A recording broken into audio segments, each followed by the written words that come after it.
Bueno, buenas noches. Uy, se escucha. Ah, no, sí se escucha ahí. Sí, sí se escucha, ¿verdad?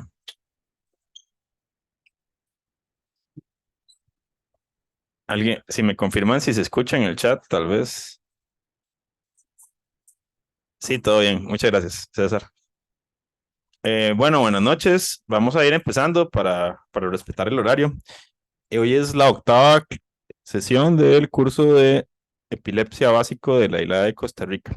Pues normalmente son dos clases por sesión. Sin embargo, hoy por razones de tiempo vamos a dejarlo solo en uno, que va a ser la parte del síndrome de Lennox-Gastaut. Entonces, bueno, la expositora es la doctora Paola Rodríguez, que es es residente en neurología de tercer año y jefa de residentes de ahora en adelante, del Hospital Calderón Guardia y que también es psicóloga, ¿verdad? Y el tema es el de síndrome de Lennox-Gastaut, ¿verdad? Entonces, cuando uno revisa las encefalopatías epilépticas, pues es una de las encefalopatías epilépticas más prevalentes, ¿verdad? Y tal vez de lo que uno aprende en pediatría es que muchos pacientes debutan con espasmos epilépticos y en la evolución pues se pasan a ser un Lennox-Gastaut, ¿verdad?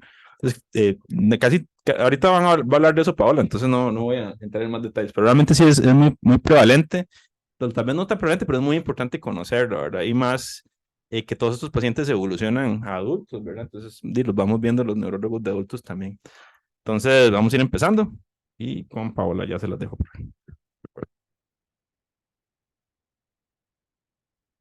Y verde está en azul, pero no. Y aquí está así, ¿verdad? Ahí no. ¿Qué pasó? Ahí están los datos.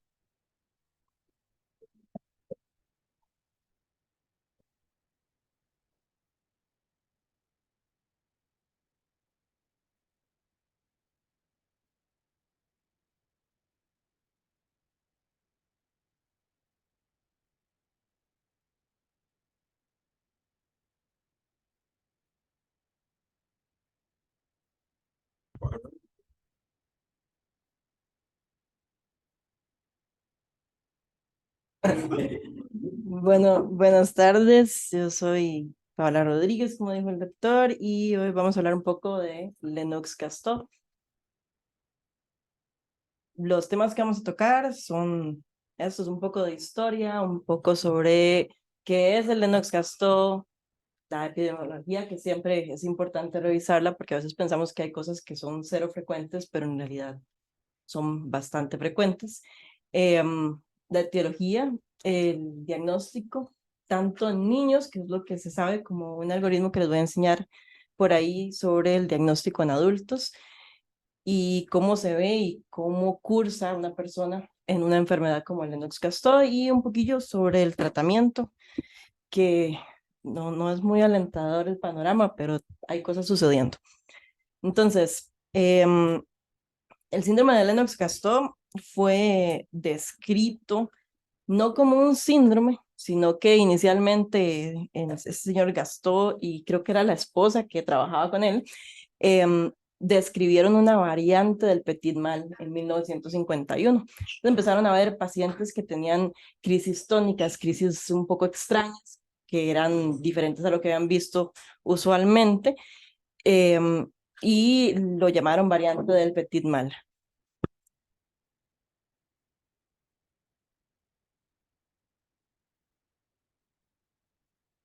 Entonces, después de que Lennox y su esposa hacen esta descripción, tiempo después, en 1966, Henry Gastaut, que es este otro señor, los dos, por cierto, fueron presidentes de la ILAE en su momento. Em, Ellos utilizaron el término de síndrome de Lennox para referirse a epilepsia infantil con múltiples crisis de ausencia. Vamos a ver que el Lennox-Gastaut tiene distintos tipos de crisis. Y Gastaut, como ya Lennox había descrito esto antes, él le quiso dar el honor de decirle síndrome de Lennox. El que realmente le puso el nombre Lennox-Gastaut no fue ni siquiera Gastaut, sino este señor Manoa en 1972, que lo caracterizó como un síndrome que tiene distintos tipos de manifestaciones en cuanto a crisis y que ocurre en niños.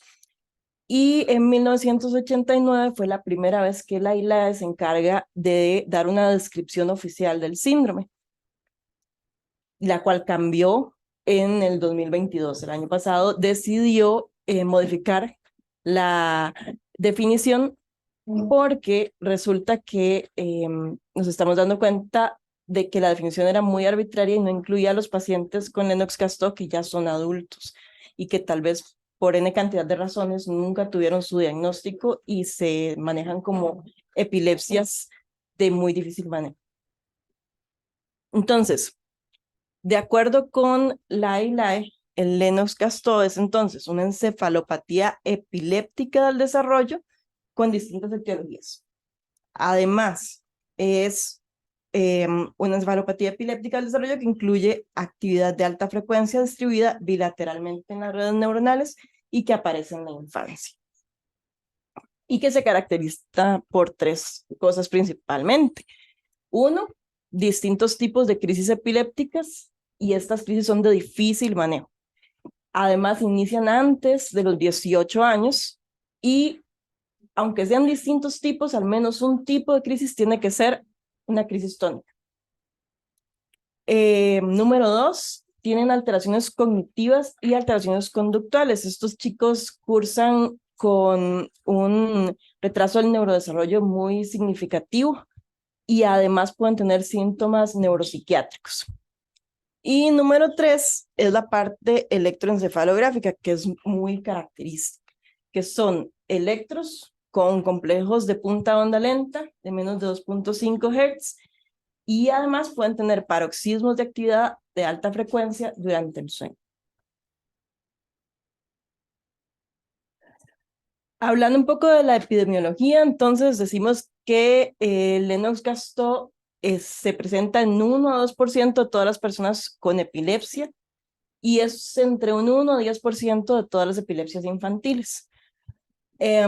Solamente 0.6% se diagnostica como un Lennox-Gastaut desde el inicio, justo por lo que decía el doctor Chan, que algunos inician como espasmos infantiles o síndrome de West y evolucionan hacia un Lennox-Gastaut. 3.6% de los niños con epilepsia y 19% de las crisis de inicio de la infancia van a evolucionar hacia un Lennox-Gastaut. Y hablando de los espasmos infantiles, es un 20%, entonces es una cantidad significativa. La mayoría empieza antes de los 8 años y se presenta sobre todo en hombres, mucho más que en mujeres, era como una relación de 1.6. La etiología se divide en dos grandes grupos. La primera, que es por suerte la mayoría, no sé si por suerte la verdad, pero es la mayoría, es la identificable, que es hasta un 75%, y esto incluye tanto trastornos metabólicos, anomalías estructurales, daño cerebral, hipoxia durante el parto, por ejemplo, trauma craneoencefálico o infecciones congénitas del sistema nervioso central y el complejo de esclerosis tuberosa. El otro gran grupo es el de la etiología desconocida, que son entre 25 y 35% de los casos. Entonces, nunca se sabe realmente por qué sucede, pero sí se han visto tendencias en los pacientes que presentan Lennox-Gastaut de etiología desconocida, que son personas que tienen una edad de inicio muy variable a lo largo de la infancia, son en su mayoría hombres y tienen un desarrollo normal hasta que llegan las crisis. Y entonces ahí es donde se empieza a ver el deterioro. En la nueva definición y el nuevo artículo que sacó la ILAE el año pasado, utilizan estos criterios diagnósticos que tienen que ver con el tipo de crisis, con los electros, con las imágenes y vamos a irlo viendo. Entonces, para que sea un Lennox-Gastaut tiene que tener crisis tónicas, que era lo que decíamos al inicio. Y además de crisis tónicas, tiene que presentar por lo menos otro tipo de crisis adicional, que puede ser cualquiera de estas, las dosis atípicas, las atónicas, miclónicas. Ahora vamos a ver un poco sobre ellas. El electro, lo que les contaba del tipo de actividad de los complejos lentos de punta y onda, de menos de 2.5 Hz, la actividad paroxística generalizada, y podrían tener respuestas fotoparoxísticas, pero esto es porque podrían, no es necesario como el otro tipo de actividad.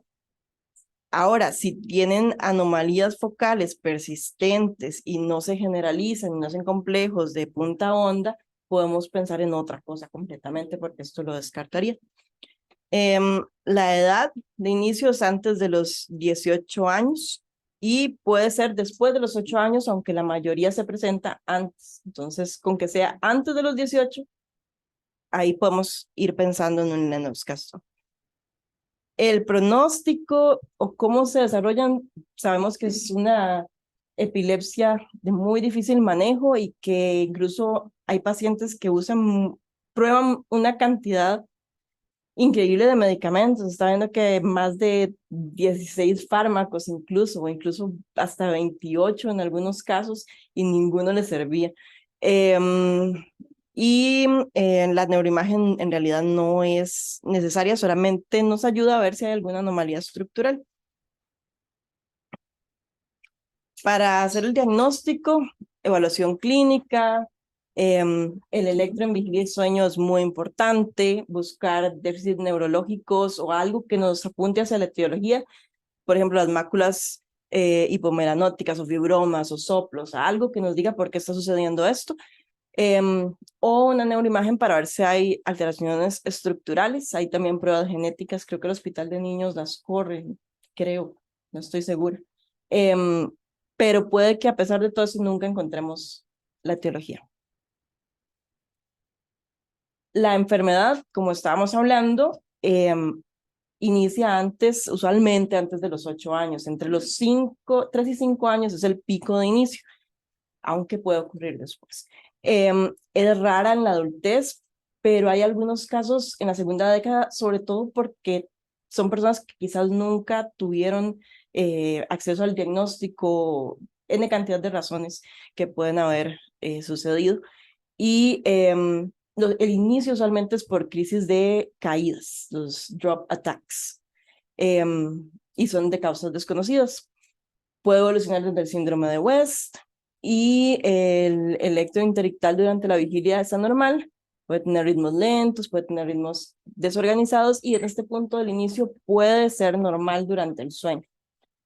El desarrollo psicomotor es normal o puede tener un retraso leve. Ya más adelante, con la enfermedad establecida, tiene una clínica mucho más estable en comparación con el periodo de inicio. Hay distintos tipos de crisis, recordando siempre que tienen que mantenerse las crisis tónicas, son un requisito para que sea un Lennox-Gastaut, y puede tener episodios de estatus epiléptico no convulsivo. El retraso del neurodesarrollo se presenta también, y las alteraciones características del electro, de las que ya hablamos. Entonces veamos los tipos de crisis. Las crisis tónicas, las más características, no nos cansamos de decirlo para recordarlo, que es un prerequisito para el diagnóstico, pero no siempre están desde el inicio. Recuerden que solamente 0.6% de los casos se diagnostican como Lennox-Gastaut al inicio. Las crisis son un aumento sostenido de las contracciones musculares y duran segundos o minutos.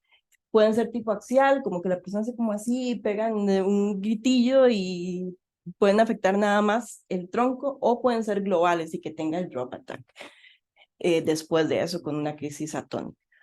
Si el paciente está de pie, puede caer al suelo y puede tener variaciones sutiles. Otro tipo de crisis de estos pacientes son las ausencias atípicas.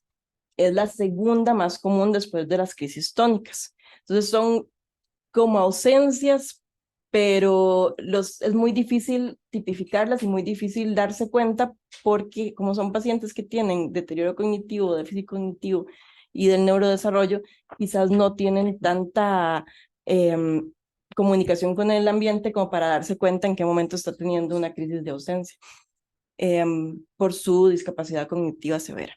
Son periodos muy, muy breves de alteración del estado de alerta y luego el paciente regresa. Las crisis atónicas ocurren hasta en la mitad más o menos de los pacientes y tienen complejos de punta y onda lenta. Es una pérdida súbita del tono muscular y estos son los drop attacks. Es más frecuente en los más chiquitines, entonces imagínense cómo se asustan los papás donde nada más ven al chiquito que está ahí caminando y ¡pum! Se cayó y nadie sabe por qué.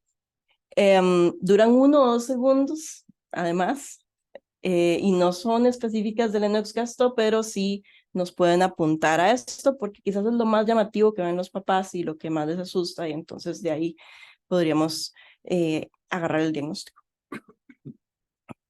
Como les decía, también puede tener estatus epiléptico no convulsivo, que ocurre entre la mitad o 75% de los pacientes. Puede tener ausencias atípicas, subcontinuas, con distintos niveles de alteración del estado de alerta, e incluso sumarse con complejos mioclónicos y atónicos muy erráticos, muy difíciles de tipificar, que pueden ser incluso generalizados o multifocales. Y adicionalmente a esto, como siempre, las crisis tónicas se presentan también por acá, pueden aparecer en clústeres breves. Entonces, crisis tónicas, crisis tónicas, crisis tónicas. Y el Lennox-Gastaut se pone creativo, entonces tiene otros tipos de crisis también, además de las que ya hablamos, que pueden ser las mioclónicas, las crisis focales e incluso crisis tónico-clónico generalizadas. Entonces, vean que es una gran variedad de manifestaciones clínicas, son distintos tipos de crisis, siempre teniendo en mente que tienen que haber tónicas y que el paciente puede entrar en estatus fácilmente también. Entonces, aquí está un ejemplo de los complejos de punta onda generalizada, que son acá. Sí, sí, sí. Sí, la punta y la onda. Lo que tiene una característica es un punta onda lenta, ¿verdad? Ajá. Es menos de 2.5 Hz. Porque Ajá. usted se imagina la punta onda lenta de la ausencia son de 3 Hz. Y es más bonita, ¿verdad? Es como fea, ¿verdad? Sí, se ve muy feo. Y está la punta onda lenta, o polipunta onda lenta de la epilepsia ausente juvenil y epilepsia nefrónica juvenil. Es de 4.5 a 5 Hz, más rápida, ¿verdad? Entonces es como más lenta. Y el otro es que el electro de base, que ahí no se ve tan feo, pero usualmente es un electro lento, un electro feo. Los paroxismos. Y esto es otra cosa. Entonces aquí usted lo que ve es que este electro de base, que tiene actividad lenta y de punta onda lenta aquí, y aquí usted tiene una actividad rápida. Entonces usted se aplana el voltaje y una actividad rápida. Entonces son los paroxismos de actividad rápida generalizada. ¿Entendí? Bueno, actividad rápida generalizada paroxística, que son como JIPA. Entonces eso se ve mucho en sueño, por eso usted dice que el electro se en vigilia y en sueño para el diagnóstico, ayuda mucho. Precisamente uno se imagina esto y piensa como en crisis pánicas también, ¿verdad? Cuando hay actividad rápida. Entonces lo que usted busca, ¿verdad? Eso es lo más característico del Lennox-Gastaut, la actividad rápida. Las crisis tónicas. Y van a ir a crisis tónica, entonces ustedes ven que aquí tiene la punta onda lenta, luego una postdescarga y luego es una actividad muy rápida, ¿verdad? Entonces aquí hace la crisis crónica. Y aquí ven que es un electro lento, de punta onda lenta también. Pero esta es la crisis tónica, ¿verdad? Entonces ahí aumenta el tono y se pueden caer por eso. Puede ser axial, puede ser apendicular, y a veces son muy sutiles, entonces usted ve en sueño o los ve incluso que abre los ojos y hace su progresión de la mirada. Tienen que usted recuerda eso, es electro y le abre los ojos, es su progresión, usted piensa que es una tónica, ¿verdad? Un carácter. Además de la parte de las crisis, también recordar que estos pacientes cursan con disfunción intelectual y psicosocial, entonces hasta el 60% tienen alteraciones cognitivas. Y esto se vuelve mucho más evidente para la gente que los rodea durante los primeros 5 años desde el diagnóstico. Hay enlentecimiento, sobre todo en el procesamiento de la información, y pueden haber trastornos psiquiátricos y del comportamiento, pueden volverse muy agresivos, incluso los pacientes, y tener dificultades para el control de los impulsos y el control de la ira. Entonces, este algoritmo se propuso en un panel de expertos en el 2020 porque en esta discusión ellos se dieron cuenta de que quizás la definición y el algoritmo diagnóstico que se estaba usando era muy muy viejillo, muy desactualizado, entonces no incluía a los pacientes adultos que podían diagnosticarse con Lennox-Gastaut. Entonces, aquí lo que ellos proponen es fijarse, como lo hacemos usualmente, clásicamente, en la historia clínica y la historia médica, a ver si tuvo crisis durante la infancia, incluso preguntar si tuvo drop attacks, porque eso nos apuntaría a que podría ser un Lennox-Gastaut. ¿Por qué? Porque quizás el Lennox-Gastaut que estamos buscando en los niños no es el mismo Lennox-Gastaut que vamos a ver en un adulto, las crisis cambian y la evolución cambia. Entonces, si estamos esperando ver un adulto que tenga drop attacks a los 20 años, eso no va a pasar. Pero quizás ese adulto sí lo estuvo cuando tenía 5 años. Y ahora de repente nos llega como una crisis de muy difícil manejo y es como está de candidato para cirugía de epilepsia y nunca nos fijamos que tenía toda esta historia de la infancia. Entonces eso es lo que ellos proponen. Buscar igual que hacíamos con los niños, manifestaciones en piel para ver si es un complejo de esclerosis tuberosa o alteraciones neurológicas, focalizaciones, ver si es algo estructural y a partir de eso definir si el paciente necesita más estudios para definir si esto es un Lennox-Gastaut o no, porque con la historia clínica y la historia médica y el examen físico podríamos decir, no, no necesita más estudios. Esto es un Lennox-Gastaut. Pero puede que no tengamos historia médica. La gente de los 80s tenía expedientes físicos que ya no existen y que tal vez los papás no se acuerdan si se caía, si no se caía, si se quedaba tieso, es una crisis tónica. Entonces podríamos necesitar más estudios, entre ellos, pues, el electroencefalograma en vigilia y sueño, básicamente. Y a partir de ahí, ver los hallazgos para determinar si es posiblemente un Lennox-Gastaut o si de plano no lo es.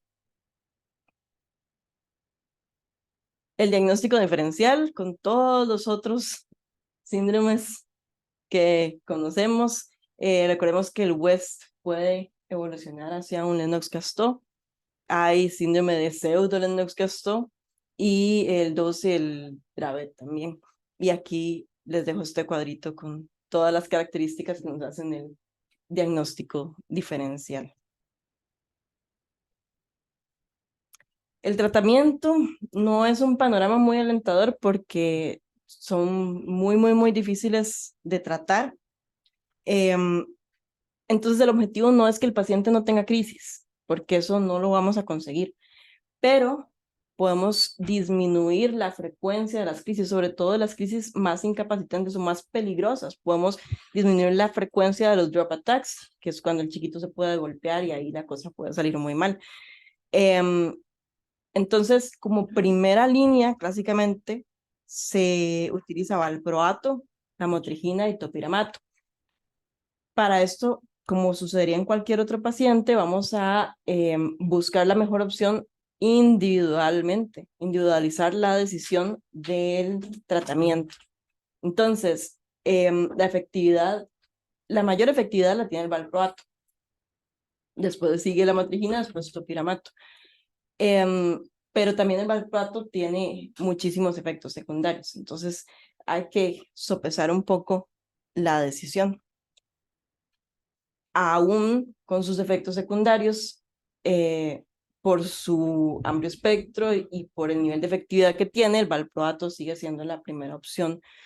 Dentro de los efectos secundarios están los trastornos gastrointestinales, el aumento de peso y, ojo, la hepatotoxicidad, sobre todo en los menores de 3 años. Por ahí les dejo las dosis de inicio y dosis de mantenimiento. La lamotrigina es muy efectiva en las crisis tónico-clónico generalizadas y las decaídas. Recordar que con la lamotrigina es muy importante ir despacito para que no hayan efectos secundarios, sobre todo para evitar la parte de los exantemas y Steven Jones y todas esas cosas que no nos gusta que suceda cuando estamos instaurando tratamientos anticrisis. Em, las dosis de inicio tienen que ser bajas y tienen que ir subiéndose poquito a poquito. El topiramato también tiene amplio espectro. Dentro de los efectos secundarios que tenemos que tener cuidado, el enlentecimiento cognitivo, sobre todo porque son chicos que ya están lentos y que tienen dificultad para el procesamiento, pérdida de peso y litiasis renal. Y el clobazam ha sido muy efectivo y ya según estaba revisando, el clobazam fue como un boom cuando se aprobó para el Lennox-Gastaut. Eso decían los artículos, lo juro. Porque era muy efectivo para la crisis de caídas, pero no usarlo solo, sino como ayudante. Recientemente, en 2020, y actualmente se están corriendo estudios para utilizar este medicamento, la fenfluramina, que fue aprobado para el síndrome de Dravet en Europa. Disminuía la frecuencia de crisis en el Dravet en 54-65% cuando se utilizaba como ayudante. Entonces, a partir del estudio del Dravet se realizó un estudio paralelo, que era un estudio multicéntrico, doble ciego, aleatorizado, y en el que 263 pacientes con edades entre 2 y 35 años, ya con diagnóstico confirmado de Lennox-Gastaut, y se enrolaron en el estudio. Estos pacientes tenían que tener por lo menos 2 crisis atónicas por semana durante 4 semanas, entonces que sí tuvieran sintomatología activa. Y se aleatorizaron para recibir ya sea placebo, el medicamento dosis de 0.2 miligramos por kilo por día o de 0.7 miligramos por kilo por día por 12 semanas. Y se titulaban las dosis por las primeras 2 semanas. Lo que ellos querían ver era si era efectivo para disminuir los síntomas y parecía que sí, y parece que sí. Sobre todo con la dosis de 0.7. Esta dosis redujo las crisis en un 26.5%, la de 0.2 en un 14.2 y el placebo en 7.6. Entonces, se siguen corriendo estudios, se siguen ampliando los estudios para ver no solamente la efectividad, sino la seguridad también. Y al ser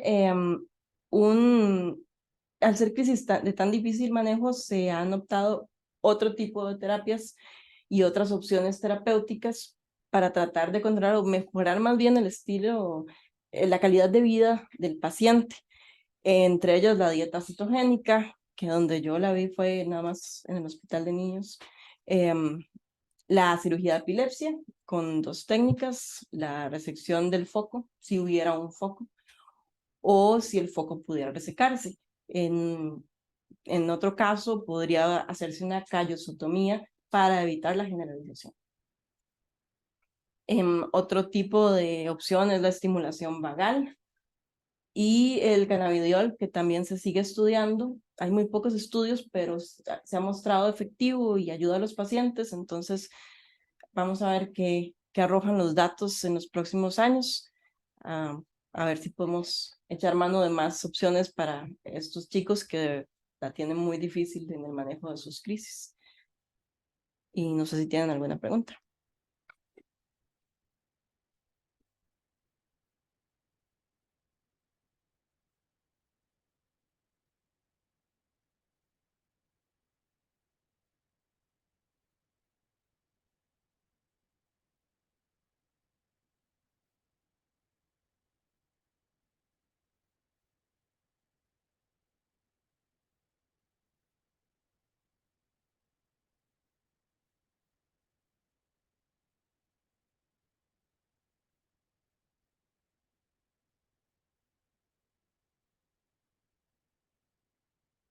opciones, hay que recordar que de las principales indicaciones de callosotomía es Lennox-Gastaut, ¿verdad? La callosotomía no es como una cirugía inocua, ¿verdad? Es paliativo, nunca es curativo. Y lo que buscan estos pacientes es disminuir las caídas, ¿verdad? Pues que no hagan lo que dijo Paola, que no se bilateralicen y que el paciente no se caiga, ¿verdad? Eso es lo que se busca realmente. Entonces, sí ha demostrado ser eficaz para esos casos.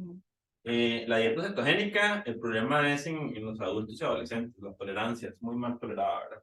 Entonces, realmente en adultos la eficacia es como un 30%, un 25%, en realidad más baja que en niños. Y en los niños se eleva mucho la eficacia porque hay síndromes específicos que responden muy bien, como el déficit de gluturo, que usted pasa cuerpos cetónicos porque no pasa glucosa. Y el otro es el síndrome de DUS, que el mejor tratamiento del síndrome de DUS es la dieta cetogénica, es lo que mejor responden. Y también el síndrome de DUS, la evolución natural es a ser autolimitado, entonces mejora muy bien en el tiempo. Entonces, probablemente eso le aumenta mucho los números a los pacientes pediátricos. Y lo otro es que esos son tratamientos paliativos. Entonces, paliativo se refiere a que disminuyen, usted dice cuál es su meta, ¿verdad? Entonces, que disminuyan un 50% las crisis actualmente. Entonces, tampoco es como que tan eficaz. Estimulación del nervio vago es una opción, ¿verdad? Y también el DBS, sin embargo, son tratamientos muy caros, ¿verdad? Pero sí es una opción. Y con los cannabis, las dos opciones, las dos indicaciones de la FDA de cannabidiol, ¿verdad? Que es el medicamento, son síndrome de Dravet y Lennox-Gastaut, que sí ha demostrado ser eficaz como tratamiento paliativo. Pero lo que mejor se ha visto es combinar cannabidiol con clobazam. El efecto del cannabidiol, vamos a ver, es por si sinérgico o potencia el efecto del clobazam, entonces mejora mucho en los pacientes. Entonces, ya se ha visto que solito el cannabidiol no es tan bueno, ¿verdad? Lo otro es que sí es cierto, si hay aceites de cannabis y todo esto, pero realmente usted nunca sabe qué le está dando al paciente, entonces es contraproducente. Y lo otro es que usted no debería darle THC, ¿verdad? Y no solo CBD, si usted le da THC le puede poner peor al paciente. Te vuelvo atrás de ¿verdad? Y de otra, bueno, fenfluramina, eso es como todo un tema, ¿verdad? Pero eso sí está muy interesante, pero antes estaba para la obesidad, ¿verdad? Esa ya lo habían sacado los gringos del país atrás. Y nada más hay que recordar sí, como lo puso Paola, súper bien. Y el valproato, que sí eso es muy importante en pediatría, cuando uno tiene pacientes menores de un año, la probabilidad de hepatotoxicidad es de 1 en 500, es muy alto. Y en adultos es como de 1 en 5000, ¿verdad? Entonces, por eso es que en niños menores de un año no se utiliza valproato. Por eso es que es el lugar del fenobarbital todavía como tratamiento. El fenobarbital en realidad es un tratamiento que los neurólogos de adultos no utilizan, tiene muchos efectos adversos. Enaltece mucho a los pacientes, da mucha irritabilidad y es un inductor enzimático potente, entonces deteriora el efecto de los demás fármacos y los enaltece mucho, ¿verdad? Entonces en adultos casi no usamos fenobarbital. El fenobarbital recuerden que es un medicamento de 1912, ¿verdad? De que usted más de 100 años después lo esté utilizando, habla un poco mal, ¿verdad? O sea, en niños menores de un año, después de eso, usted tiene que cambiar a otro medicamento. Y ahí la lógica es que el valproato y la motripsina sí tienen un efecto sinérgico, ¿verdad? Entonces sí es muy eficaz. Y siempre que uno piensa en Lennox-Gastaut, lo que dijo Paola, crisis tónica. Entonces, busca crisis tónica y es el perfil del paciente con retraso de neurodesarrollo o que venía bien y luego se alimentación. Y ese patrón electroencefalográfico clásico, ¿verdad? Tal vez si se devuelve los síndromes epilépticos, nada más para verlos. Ok, entonces ahí el Dravet, vamos a ver, la doctora Dravet, yo creo que ella había trabajado no me acuerdo si era con Lennox, ¿verdad? Ajá, con Lennox. Y ella era como el fellow de Lennox. Entonces la historia es que ella fue la que hizo toda la corte de pacientes es de la doctora Dravet. Ella fue la que hizo el estudio. Pero como cuando usted es el fellow, usted tiene un maestro, el que se lleva el crédito es el maestro. Entonces Lennox se llevó el crédito por eso. Pero la doctora Dravet dijo, bueno, de todos los pacientes con Lennox, hay unos que son medio diferentes, ¿verdad? Cuando me parece que son Lennox. Y ella escribió el síndrome de Dravet. El síndrome de Dravet como dice, es una epilepsia mioclónica severa de la infancia y es una de las canalopatías mejor descritas. Es una enfermedad por mutación de los canales de sodio que pueden ser hiperfuncionantes o hipofuncionantes, ¿verdad? Entonces, dice, son hipofuncionantes, si usted le bloquea los canales de sodio, empeora al paciente. Solamente no debería usar el nivel de canales de sodio. Y eso es todo un espectro, ¿verdad? El fenotipo que presentan los pacientes con esas mutaciones de los canales de sodio varía de familiares que solo tienen crisis asociadas con la fiebre o con vacunación, hasta el espectro más severo, que es propiamente el síndrome de Dravet, que son chicos con múltiples tipos de crisis, retraso del neurodesarrollo y estos efectos catastróficos. Y otro que es ahí interesante es el síndrome de DUS, ¿verdad? Que también es un síndrome también de la niñez que se caracteriza por las crisis mioclónicas atónicas, ¿verdad? O mioclónicas estáticas. Entonces, estos chicos pueden tener mioclonías, atonías o crisis mioclónicas atónicas y se caen por cualquiera de las tres. Entonces, hay muchos estudios que van viendo la descripción de los tipos de actividad epiléptica y con eso le van diciendo qué tipo de crisis tiene el paciente. Y ellos tienen un patrón de crisis muy característico. Entonces, en la evolución suelen tener una etapa que se llama tormentosa, stormy, y tienen un montón de crisis, así, crónicas, generalizadas, atónicas, mioclónicas, y luego van entrando en revisión. Pero entonces, en ese periodo con tormentoso, usted le prueba todos los medicamentos y no mejora. Y al final, el paciente llega a la dieta cetogénica, que es con el que mejor les va. Y usualmente luego... No, ellos más bien con dieta cetogénica. Es que ellos comida es muy cruento, ¿verdad? No es algo así. Dividirle el cerebro a la gente no, Sí, no como el es cualquier cerebro, cosa. la es una callosotomía del tercio o dos tercios anteriores, pero eso le puede dar un síndrome de desconexión. Entonces, realmente la callosotomía, la indicación es, si usted tiene un paciente con crisis de caídas, es como lo clásico. Entonces, bueno, para que no se caiga, le hago callosotomía. En un paciente que tiene una separación epiléptica. O usted tiene un estado epiléptico farmacoresistente y usted está en un lugar donde no puede poner un DBS, ni un marcapaso legal, ni nada más, ni tiene un foco que se cargue y usted le quiere parar el estado epiléptico. Usted lo corta a la mitad, eso le para que se bilateralice, independientemente de dónde está el foco. Y eventualmente usted con separarlo, usted puede localizar mejor el foco donde está descargando el paciente. Pero no deja de ser algo como muy cruento, ¿verdad? No es algo así como o lo otro es que usted tenga crisis de ausencia frecuente, pero realmente no es algo que usted vaya a indicar muy frecuentemente como neurólogo de adultos, es más como neurólogo de pediátrico y en el contexto de Lennox-Gastaut por caídas, pero digamos, como adulto usted lo va así como medida desesperada en sus centros y no tiene nada más, hágale callosotomía. Hubo un paciente ahí en México que tenía ¿qué tenía? Tenía un estado epiléptico focal que no mejoró, bueno, generalizado, pero no mejoró nunca y se le hizo callosotomía. Y al final se le quitó el estado epiléptico, que quedó muy secuelado. Yo creo que al final se terminó muriendo. Pero realmente usted no va a indicarle como neurólogo adulto. En el DUS usted lo que le hace es dieta cetogénica, ¿verdad? Y dos tercios de los pacientes mejoran, les va muy bien, ¿verdad? Pero eso es la descripción clásica, ¿verdad? No, pero listo, ¿eh? Excelente, ¿verdad? Y lo que dijo Paola, que también en los adultos, entonces a veces usted tiene pacientes que te dicen, y este paciente yo lo veo con un retardo mental ahí como se ve, hace un montón de crisis tónicas, usted le hace el electro y tiene este electro bien feo, y pues nunca le han dicho que tiene un Lennox-Gastaut y probablemente es un Lennox-Gastaut. Entonces uno no deja de por usted ser neurólogo de adultos de toparse con esos casos que no están diagnosticados. En teoría, si ya los llevan a neuropediatría, ya llegan diagnosticados, pero hay unos que se quedan fuera, ahora son muy pocos realmente. Pero eso es como ese fenotipo que describe Paola. Y luego, estos pacientes, el electro pueden evolucionar, ya no ser la punta onda lenta, sino ser como multifocal o puntas aisladas, el electro evoluciona en el tiempo. Y usualmente la evolución es que van disminuyendo las crisis, sí. ¿Verdad? Otro punto importante ahí es que entonces hay algo que se llama clúster de crisis, ¿verdad? Es cuando el paciente tiene 3 o más crisis en un día. Ese es el que tiene alto riesgo de tener un estado epiléptico. Debería tamizarlo y decir, ¿qué es lo que por qué este paciente está teniendo tantas recaídas? Y optimizar el tratamiento. Pero eso es en cualquier paciente usual, ¿verdad? El clúster de crisis. Sin embargo, la pregunta es si que en estos pacientes tienen 15 años, entonces ¿cuánto va a ser la definición de que este paciente va a tener un estado epiléptico? Entonces, la definición es justamente si aumenta 3 veces el promedio de las crisis. Si aumenta 3 veces el promedio de las crisis, el paciente con Lennox-Gastaut tiene un clúster de crisis. Se tiene que optimizar el tratamiento en estos casos. Porque evidentemente, ya los familiares, cuando lo llevan a urgencias es porque él está muy mal, ¿verdad? Porque ya los familiares que están acostumbrados a que su paciente tenga muchas crisis epilépticas, convulsiones, ¿no?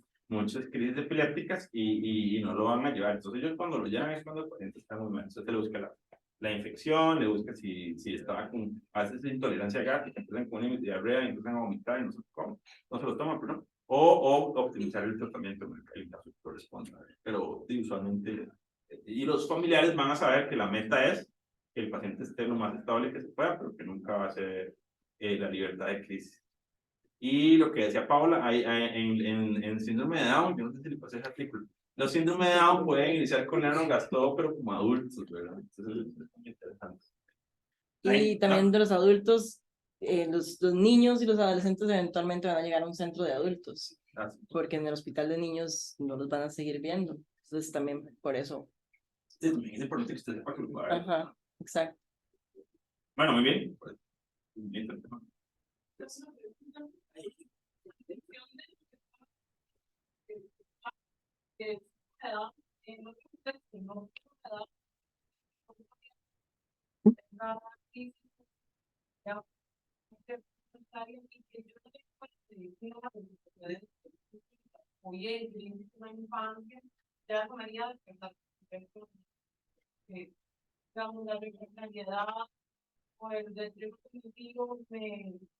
Ahorita no me acuerdo como, digamos, sería interesante revisarlo, pero la verdad yo no lo he revisado como que usted diga, el síndrome de Down y los tipos de epilepsia que desarrolla. Sin embargo, ellos sí tienen per se una prevalencia mayor de epilepsia. Entonces, hay algunos que empiezan con mioclonía, ¿verdad? También, como una epilepsia mioclónica en contexto de síndrome de Down.